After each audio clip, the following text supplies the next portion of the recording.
Tous les gens qui arborent un mulet fièrement, allez voir ce film, hein, je vous le dis, c'est important. Vous allez vous sentir représentés, les gars. Bah, écoute bien. Ni que ta mère.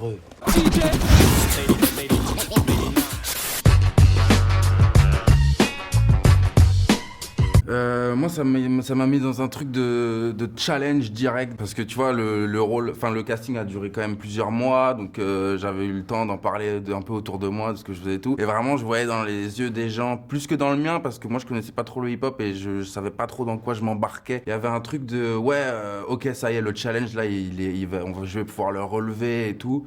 Et le personnage est tellement intéressant, il y a trop de trucs à raconter. Mais moi, il me manquait ce prisme de cette dimension hip-hop, la génération que ça a touché, que ça a marqué, toute l'effervescence que ça a créé en France. Moi, j'avais pas tout ça et je l'ai découvert après en bossant avec Chandor. Donc la pression, elle est arrivée un petit peu après. Moi, il y a eu au début une espèce de forte satisfaction de savoir que t'as décroché un rôle quand même, c'est un truc de ouf. Et puis surtout, voilà, l'idée d'interpréter ces légendes-là, tout d'un coup, m'a foutu une pression monumentale. Je me suis dit, ok, il n'y a pas le droit de pas bien le faire. Si on le fait, faut que ça soit crédible, faut qu'on y croie, faut que les fans de la première heure se sentent pas trahis, faut que eux, les protagonistes, ne se sentent pas trahis. Donc ouais, gros challenge, grosse pression.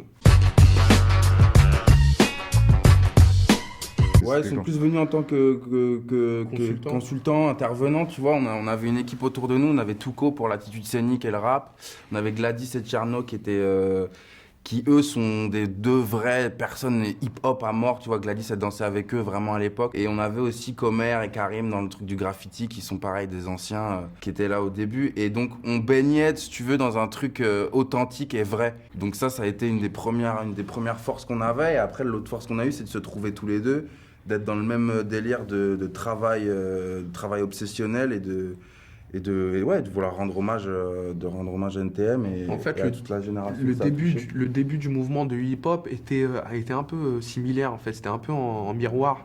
Parce que le début du hip-hop, c'était un truc un peu galvanisant comme ça, où voilà, moi je rappais bien, il fallait que je rappe mieux. Tout d'un coup, il y en avait un qui claquait une pirouette par terre, bah, moi je vais en claquer deux. Il y avait un truc un peu d'émulation, de se pousser, d'essayer de pousser le mouvement plus loin, dans une espèce de bienveillance. Hein. Mais nous, ça a déteint sur nous. On était entourés de gens hip-hop, on était, lui et moi, on se disait, bon, il faut qu'on soit les meilleurs d'une manière ou d'une autre. Et donc voilà, on travaillait, on a vraiment travaillé comme si on préparait les JO, quoi. Inhale, exhale. Il est au courant qu'on veut pas monter une chorale? Ouais. Audrey nous a dit, voilà, moi je veux que ça soit live, je veux que ça soit vraiment rappé, et on était tous d'accord. C'est un des trucs les plus intéressants aussi. Impossible de faire ça en et ouais, avec playback. le recul, ouais. Impossible. Mais vous l'aviez jamais fait avant, ni l'un ni l'autre. Non. Ah, c'est un gros challenge quand même. Bah c'est clair. 1 an et demi, on a eu. C'est ça qu'on Ouais.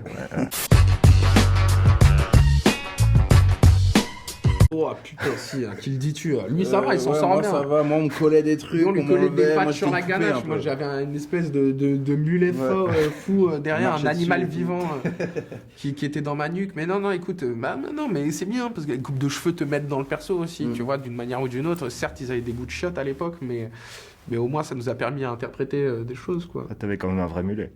Alors, c'était pas un vrai. Voilà, c'était pas des effets spéciaux. Ce ne sont pas des effets spéciaux.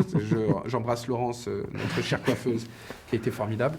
Et c'était des espèces de rajouts, en fait, qui mettaient derrière. Donc voilà, j'ai un mulet. Tous les gens qui arborent un mulet fièrement, allez voir ce film, hein, je vous le dis, c'est important.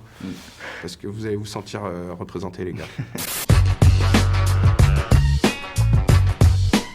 La scène du concert en extérieur, là, avec les voitures où il y a du feu. Celle-là, c'était la plus dure. Ouais. C'était la celle plus qui nous a foutu le plus de pression. Fallait pas la foirer. On était en plein milieu d'une cité, il était 4h du mat, on avait les enceintes à balles, du public qui arrivait, toute une chorégraphie de bagnole qui arrive et tout ça. De toute façon, vous verrez si vous allez voir le film. Et d'un côté, on avait le son à balles, mais c'était pas du tout la même qualité de son de quand vraiment on était en concert, dans des salles de concert et tout. Donc il y avait un truc un peu bric-broc, ça marche pas, on s'en rend pas compte. Et il y avait tout un plan hyper technique à monter, un rentrer truc, de A à Z, un plan séquence super long et tout. Donc ouais, c'était assez éreintant et tout. Oui, mais, c'est-à-dire pour nos spectateurs, ce qu'on appelle un plan séquence, pardon. pour les profanes du petite cinéma, parenthèse. c'est quand tu as une caméra comme ça, qu'une caméra, et toute la séquence ne se coupe pas, c'est-à-dire du début à la fin, tu as la caméra, donc il faut que la scène de A à Z soit réussie, sinon on S'il y a un recommence. truc qui va pas, on recommence tout. Voilà, petite minute fun fact. Voilà. Ouais, Non. non, merci, au revoir. Ça y Il est. faudrait que ce soit sur un truc intéressant. Oui. Il y a un truc que les gens n'ont pas vu. Parce que c'est ça qui était intéressant avec ce qu'on a fait, c'est que c'était la partie invisible un peu de l'iceberg, tu vois. C'était les 4 ans où il n'y avait pas d'archives de leurs concerts vraiment. Et tout ça un peu à la manière d'être Mile, tu vois.